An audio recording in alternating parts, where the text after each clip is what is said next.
Welcome to the Talk Like a Leader podcast, where we explore the mindset, skill set, and habit set of leadership communication.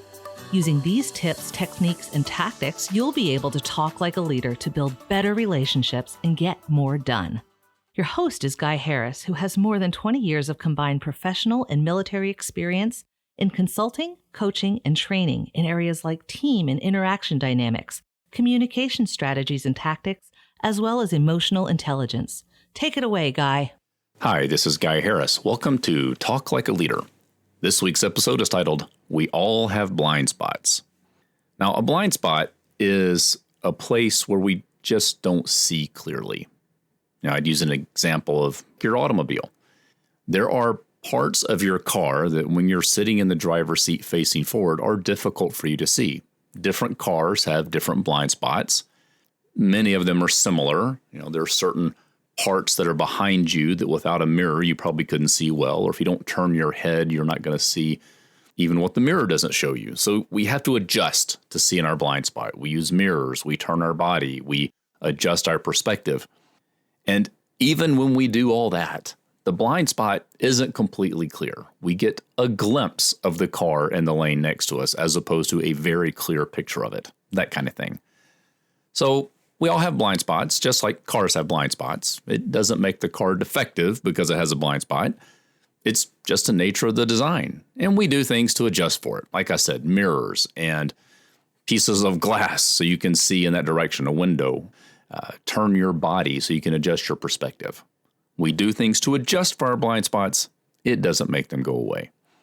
Now, the idea, though, is that each of us also has blind spots in our communication approach, in our perspective, and our knowledge. There are areas of life or areas of interaction where we just don't see really clearly. We can have other people explain it to us. We can adjust our perspective. We can work really hard to gain some view of that part of how the world works, and we still don't see super clearly. For example, for me, a blind spot for me is in the area of humor. In planned situations, when I'm making a presentation, I have figured out some ways to say things that get people engaged and laugh and that kind of thing. That's a planned response. In a social interaction, in an off-the-cuff conversation about a project, lighthearted banter just isn't my thing. I try to understand it. I try to make allowance for it. I've even tried to learn how to do it better. And I can kind of muddle through a little bit. It's just not my strength. It's a blind spot for me. Logic, linear thought, logical progression, stepwise approach to things, that's my strength. Anything other than that is kind of my blind spot. Well, the point is that it's easy to see the blind spots in others and overlook your own. And when we do that, it really messes with our communication. The example I'll give to illustrate the idea of missing a blind spot or what we tend to do when we overlook our own blind spot is that we will attempt to communicate with a person that is natural for us and comes out of a blind spot for them. And when they don't quite get what we're saying, we push harder, explain faster and louder, and get more insistent in the way we communicate using the exact same approach rather than adjusting our approach to fix the problem. And if you've ever tried that, you know it rarely works. It's sort of like going to the propane tank on your outdoor grill and trying to attach the hose that connects the burner to the tank and turning the hose to the right or in a clockwise fashion, following the general rule of threaded fittings of righty-tighty, lefty-loosey, and wondering why the fitting just doesn't go on. Well, it's because propane fittings, like lots of other flammable gases, have left-hand threads that turn counterclockwise. And no matter how hard I push, no matter how hard I turn in the clockwise direction, that fitting is not going to go on a counterclockwise thread. It's just not going to happen. In fact, if I push hard enough and long enough, I might actually damage the threads so I never get any connection made. Well, it's kind of like that in communication with people.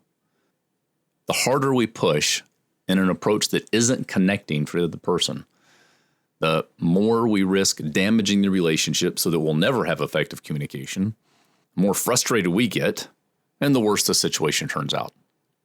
The better we get at recognizing the disconnect between us and other people, recognizing that they have a blind spot, it doesn't make them deficient. The propane tank isn't deficient because it has counterclockwise threads. It just has counterclockwise threads. Well, in my case, engaging with a person who enjoys banter and laughter and jokes and that kind of thing, it doesn't make them deficient because logical, linear approaches to things isn't their comfortable way. It's just how they see things. I had a conversation today with a guy who tends to think out loud, process his thoughts external to his brain, meaning he has to talk about things in order to figure out the order he wants to approach things or figure out the key point he's trying to communicate. That doesn't tend to be my approach. My approach is to think it through and then say it. His approach is to say it so he can think it through. Well, it would be easy for me to go, wow, that's a deficiency in him. Why can't he think more clearly internally? Or he could look at me and say, wow, why is he silent so much? And why does he think about what he's saying and pause so long between his words? Well, they're just different ways of communicating, and they each represent a different strength and a different blind spot.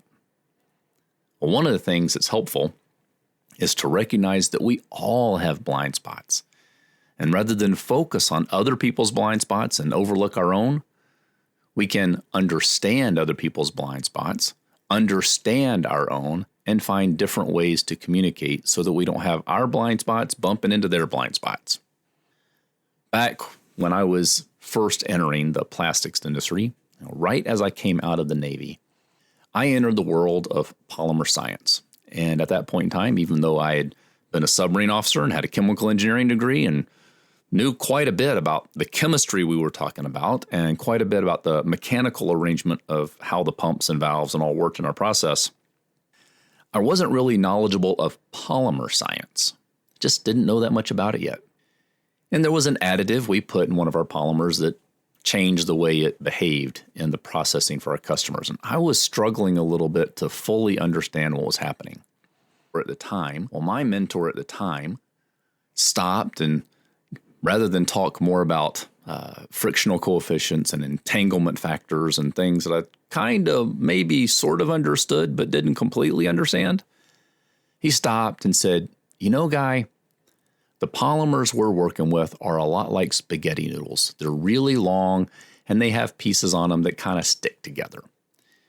And if we don't add a lubricant in there of some kind, then they stick together, and it's like if you tried to pick up one noodle out of a mass of noodles that has dried a bit, then you're going to have a hard time pulling one noodle out of the batch. It's going to stick, it's going to pull, that kind of thing. There's high friction between the noodles. But if you add some olive oil or some marinara sauce or something like that to it, some pesto, now that sauce gets between the noodles, and the noodles can slide over each other relatively easily. Well, that's kind of like what this additive is that we put into the polymer. It helps the polymer molecules, the noodles, slide over each other so they flow better. See, what he did, rather than continue to stay in the very technical description of what was happening, he found a way to relate to my experience in life up to that point and help me visualize what was happening in something that I couldn't actually see. It's happening at the microscopic level. Well, it's like that in leadership communication. If we can understand when we're communicating with another person that our approach just isn't working for that person, they're not deficient, they just have a blind spot, and we also have blind spots. When we can acknowledge that we all have blind spots, we don't have to get angry when other people are stuck in theirs.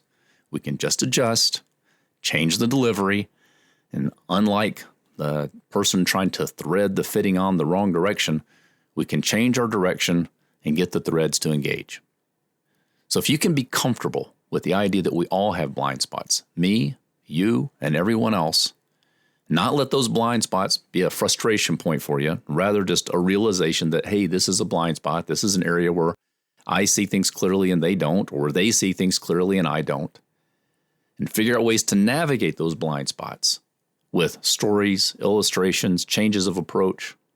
You can talk like a leader. This has been the Talk Like a Leader podcast. You can listen to this show every week wherever you get your podcast. If you haven't, be sure to subscribe so you never miss an episode. I'm Guy Harris, and thanks for listening.